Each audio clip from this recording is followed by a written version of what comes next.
नमस्कार प्यारे बच्चों, आपका एक बार फिर से स्वागत है सैम्पल क्वेश्चन पेपर की सीरीज़ में कोड सी के साथ। तो आइए बिना किसी देरी के, बिना किसी विलंब के वीडियो शुरू करते हैं। प्रश्न नंबर 1 में दे रखा है, आधुनिक समय में आलाप कितनी प्रकार से किया जाता है। आधुनिक समय में आलाप कितनी प्रकार से किया जाता है। आधुनिक समय में जो आलाप की प्रक्रिया है वो 2 प्रकार से की जाती है, एक तो नोम तोम से और एक आकार आदि से। तो इसका आंसर आएगा 2 प्रकार से, ए ऑप्शन। प्रश्न नंबर 2, पंडित विष्णु दिगंबर पुरस्कार पद्धति किस प्रांत में प्रचलित है। पंडित विष्णु दिगंबर पुरस्कार पद्धति किस प्रांत में प्रचलित है। तो ये दक्षिण भारत में कर्नाटक राज्य में ज़्यादा प्रचलित है। अगले प्रश्न पे चलते हैं। प्रश्न नंबर 3 में ध्रुपद गायकी से पूर्व कौन सा आलाप किया जाता है। ध्रुपद गायकी से पूर्व कौन सा आलाप किया जाता है। तो इसमें ऑप्शन बी आएगा, नोम तोम का आलाप। ध्रुपद गायकी में नोम तोम का जो आलाप किया जाता है, और इसमें पंडित जसराज जी के द्वारा जब ध्रुपद गायन किया जाता था तो ओम अनंत श्री का जो आलाप था उससे शुरुआत की जाती थी। अगले प्रश्न पे शुरू करते हैं। प्रश्न नंबर 4 में गायक में निम्नलिखित में से कौन सा गुण होना आवश्यक नहीं है। गायक में निम्नलिखित में से कौन सा गुण होना आवश्यक नहीं है। राग और ताल का ज्ञान, ये जरूरी है भाई। राग का स्वरूप व्यक्त करने में असमर्थ, ध्यान से देखिए, राग का स्वरूप व्यक्त करने में असमर्थ, ये थोड़ा क्वेश्चन है, इसको तोड़ मरोड़ के पूछा गया है। तो इस ऑप्शन का ध्यान रखना है आपने, क्वेश्चन को ध्यान से समझना है, पढ़ना है और उसके बाद जवाब देना है आपने। तीसरा ऑप्शन है गमक, मींड, आविर्भाव, तिरोभाव सहित का कुप्रयोग में प्रवीण, ये भी होना चाहिए। ग्रह, अंश, न्यास की जानकारी रखने वाला, तो ये क्वेश्चन है। ये इस क्वेश्चन की जो फॉर्मेशन है वो ऐसी होनी चाहिए थी कि गायक में निम्नलिखित में से कौन सा गुण होना आवश्यक नहीं है। तो ये इसकी जो उत्तर है इसका बी बनेगा, राग का स्वरूप व्यक्त करने में असमर्थ।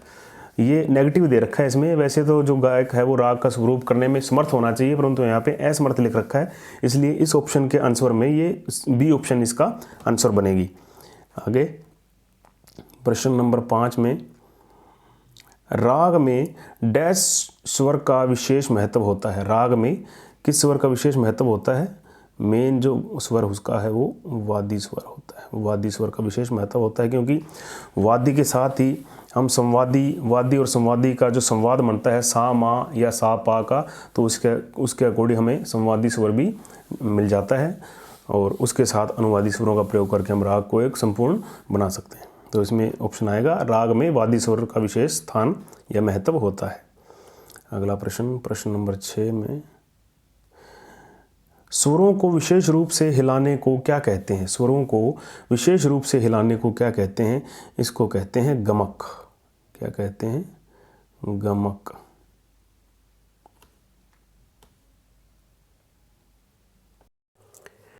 प्रश्न नंबर 7 देखते हैं। 7 प्रश्न नंबर में कथन वाला जो है ये प्रश्न है।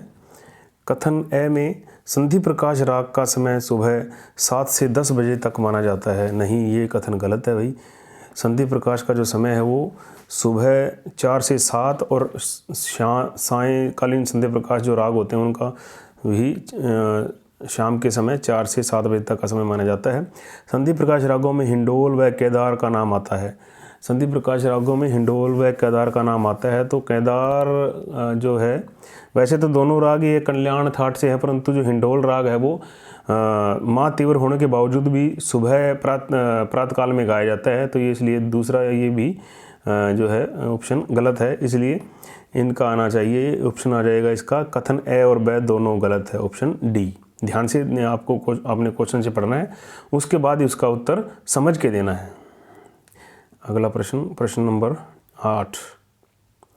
प्रश्न नंबर 8 में पूछा गया है, ये भी कथन वाला प्रश्न है। लक्षण गीत के स्थायी व अंतरा 2 भाग होते हैं। ये सही है, लक्षण गीत में भी स्थायी और अंतरे दोनों होते हैं। लक्षण गीत का आविष्कार पंडित विष्णु नारायण भातखंडे जी द्वारा माना जाता है। लक्षण गीत का जो आविष्कार है पंडित विष्णु नारायण भातखंडे जी द्वारा माना जाता है। ये कथन भी सही माना जाता है। तो इसका जो ऑप्शन बनेगा वो बनेगा सी, कथन ए और ब जो हैं दोनों सही हैं प्रश्न नंबर 8 के अंदर।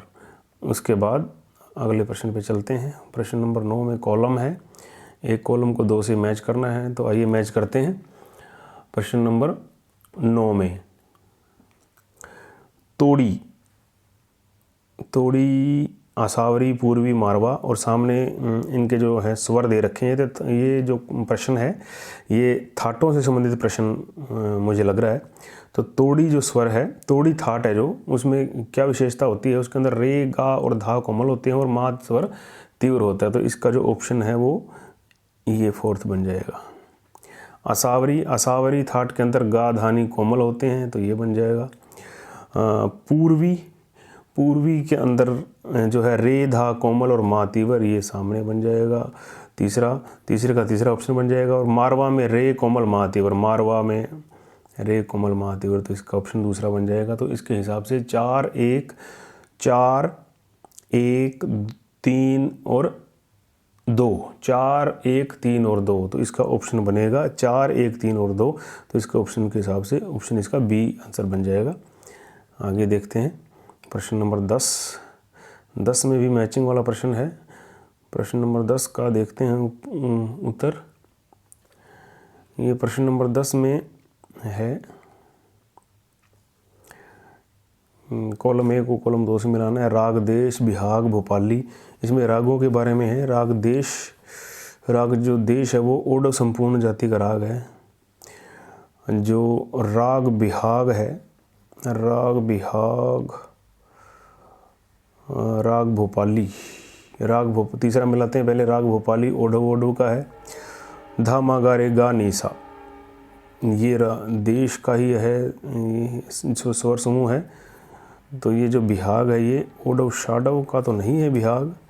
बिहाग तो ओडो संपूर्ण का है। तो इसका ऑप्शन ये जो है शाडव गलत लिखा हुआ है यहाँ पे, संपूर्ण आना चाहिए, क्योंकि राग जो देश है वो भी ओडो शाडव जो है उसका है। और जो राग ये इसमें ऑप्शन गलत दे रखी है थोड़ी सी, तो इसमें हम थोड़ा इसको ठीक कर लेंगे। इसकी ऑप्शन बननी चाहिए 3, 1, 2, 4, 3, 1, 2, 4, 3, 1, 2, 4, ये सी ऑप्शन बननी चाहिए। इसमें मिस प्रिंट हुआ है मेरे ख्याल से थोड़ा सा, तो ये आपने ध्यान देना इस बात का। आपने जो सही है उनको मिला देना अकेला, वो जो ऑप्शन आपको गलत लगती है तो उसके हिसाब से आपने ऑप्शन ढूंढ लेनी है अपनी, ठीक है। ये मिस प्रिंट है थोड़ा सा प्रश्न के अंदर। आगे देखते हैं प्रश्न नंबर 11। प्रश्न नंबर 11, मूर्छना ग्राम पर आधारित होती है, ये सत्य है भाई, ये बात सत्य है। प्रश्न नंबर 12, ताल का वह स्थान जहाँ ताली की अपेक्षा खाली हाथ हिला दिया जाता है खाली होता है। ये भी खाली मात्रा के बारे में पूछा गया, उसकी परिभाषा समझ लो। परिभाषा है खाली की कि ताल का वह स्थान जहाँ ताली की अपेक्षा खाली हाथ हिला दिया जाता है हवा में, तो उसको खाली कहते हैं, ये सत्य है। अगले प्रश्न पे चलते हैं। प्रश्न नंबर 13।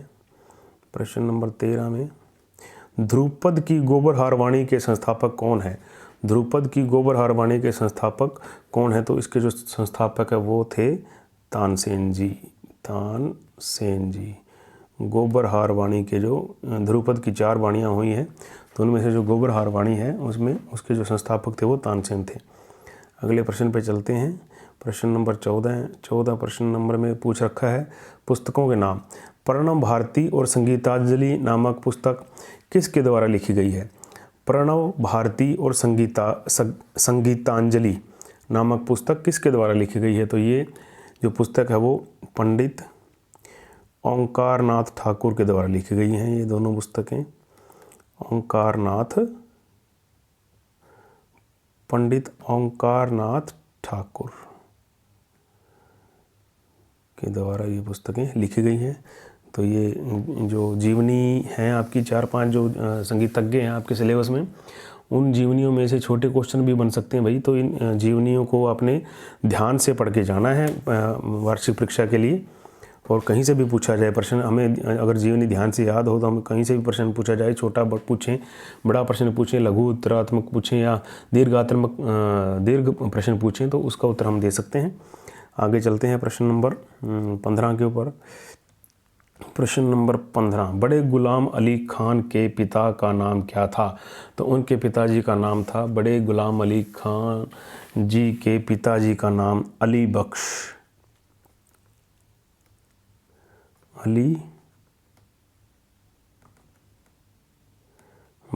उनके पिताजी का नाम क्या था? बड़े गुलाम अली जी के पिताजी का नाम अली बख्श था।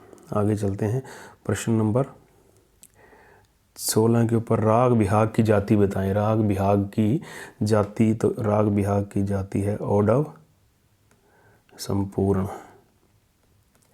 औडव संपूर्ण का मतलब इसके आरोह में 5 स्वर लगते हैं और अवरोह में 7 स्वरों का प्रयोग होता है। तो राग बिहाग की जाति है औडव संपूर्ण। मुर्की की परिभाषा दीजिए।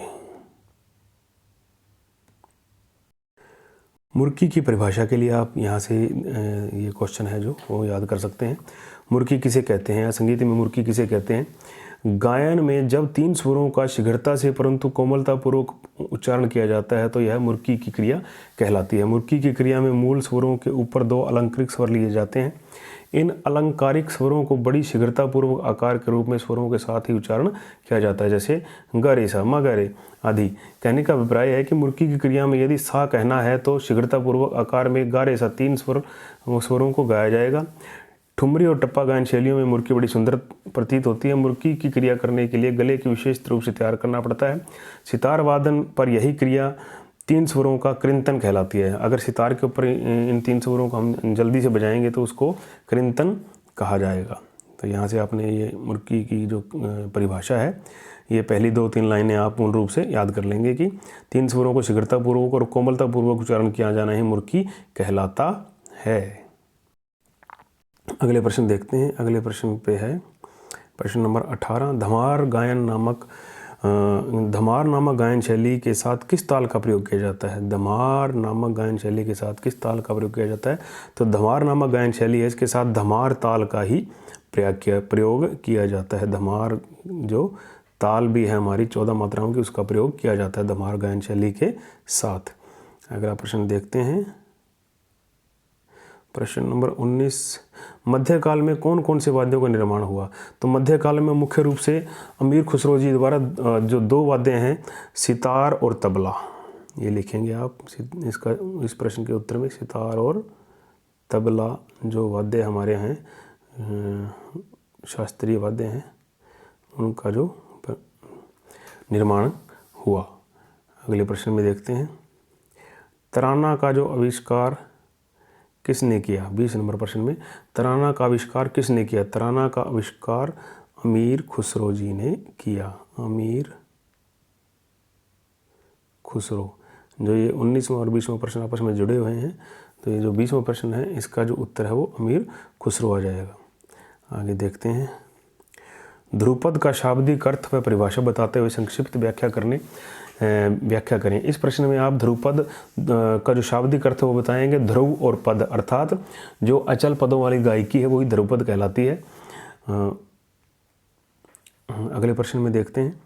अगला प्रश्न है, ताल झपताल का शास्त्रीय परिचय देते हुए 1 गुण व 2 गुण लिखेंगे आप। ताल झपताल के बारे में बताएंगे कि कौन सी ताल है, तबले की ताल है, इसमें 10 मात्राएं हैं, 2-3 मात्राओं के 4 विभाग हैं और इसका जो परिचय है 1 गुण और 2 गुण के साथ आप लिखेंगे परीक्षा के अंदर।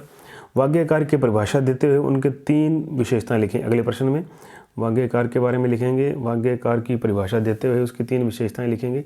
तो ये अपने जो प्रश्न है वो याद कर लेना अपना। अधर्व दशक स्वर किसे कहते हैं, इस नियम की व्याख्या करें। जो ये 24वें प्रश्न में है, अधर्व जो दशक स्वर है वो हमारा मध्यम कहलाता है। तो ये जो पूरे जो सप्तक है उसमें बीच वाला स्वर है, अगर हम पूरे सप्तक को 2 भागों में बांट दें तो सारे गा अलग रह जाता है और पाधानी अलग रह जाता है। तो 7 स्वरों में बीच वाला जो स्वर है वो मध्यम स्वर है, इसके बारे में आप लिखेंगे विस्तार से। अगला प्रश्न है, तान क्या है? तान किस प्रकार राग के विस्तार में सहायक होती है, अपने विचार दें। स्वरों के अलग अलग गुच्छे बना के जल्दी से गाने की क्रिया को तान कहा जाता है और ये रागों का विस्तार करने में काफ़ी अहम भूमिका निभाती है, तो इसके बारे में आप लिखेंगे। अगले प्रश्न में देखते हैं।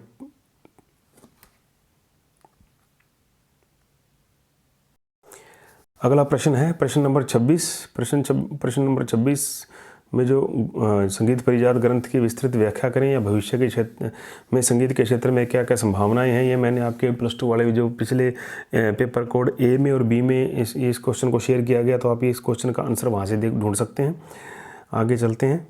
प्रश्न नंबर 27। प्रश्न नंबर 27 में क्या पूछा गया है, सा रे गा पा धा सा अथवा धा मा गा रे गा नी सा में से किसी एक स्वर समूह का राग पहचान कर उसका नाम, परिचय व ध्रुत ख्याल की बंदिश लिखेंगे। तो सा रे गा पा धा सा, ये जो 5 स्वरों का प्रयोग किया गया राग भोपाली के स्वर हैं, और दूसरे धा मा गा रे गा नी सा ये राग देश के स्वर हैं। तो राग भोपाली अथवा देश का एक में से किसी एक का परिचय लिखेंगे और उसकी जो स्वरलिपि लिखेंगे छोटे ख्याल की आप। ठीक है। अगले प्रश्न में प्रश्न नंबर 28। प्रश्न नंबर 28 में जो है भारतीय संगीत में पंडित जसराज जी के जीवन का योगदान की चर्चा करें अथवा बड़े गुलाम अली जी के जीवन, परिचय व संगीत से संबंधित कार्यों व अन्य उपलब्धियों पर प्रकाश डालें। इससे संबंधित मैं आपको एक अटैच कर देता हूँ फाइल, वो आप स्क्रीनशॉट कर सकते हैं या वैसे याद कर सकते हैं। और आपने मुझे पूरा यकीन है कि आपने पहले उनकी जीवनी याद कर रखी होगी। तो इसी के साथ जो ये पंडित जसराज जी की या बड़े गुलाम अली खान जी की जीवनी है, इसको मैं आपके साथ इस फाइल के साथ अटैच कर रहा हूँ।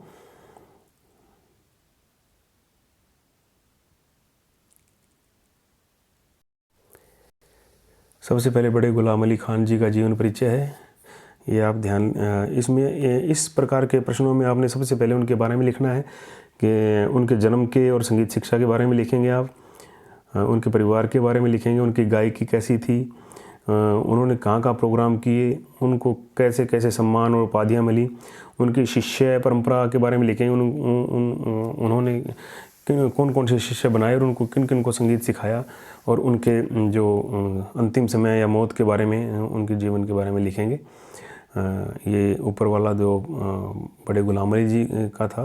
अब अगला ये प्रश्न है पंडित जसराज जी का है, तो इसके बारे में भी आप लिख लेंगे, स्क्रीनशॉट करके याद कर सकते हैं, पहले भी आपने याद कर रखा होगा। ये देखिए, करते रहें आप। तो इस प्रकार आज हमने ये जो कोड सी है उसके भी प्रश्न उत्तर कर लिए हैं। तो मुझे पूरा यकीन, विश्वास और भरोसा है कि आप इस वीडियो का अति अच्छे से इसका लाभ प्राप्त करेंगे और अपने जो आगामी परीक्षा में, वार्षिक परीक्षा जो 29 मार्च को होने वाली है आपके हरियाणा बोर्ड की विशेष रूप से, उसमें जो बहुत ही अच्छे ढंग से आप अपने वार्षिक परीक्षा के जो पेपर हैं, परीक्षा लिख के आएंगे और अच्छे अंक लेकर आप +2 में पास हो जाएंगे, बढ़िया अंक लेके डिवीज़न प्राप्त करेंगे, ये मेरा विश्वास है, मेरी मनोकामना है। इसी के साथ धन्यवाद। और ये भी जो वीडियो है संगीत के विद्यार्थियों के पास शेयर करना न भूलें, देखना न भूलें, अच्छे से चिंतन करके अच्छे से पठन करें, समझें इन चीज़ों को और उसके बाद ही पेपर देने जाएं। Wish you all the best. Thank you.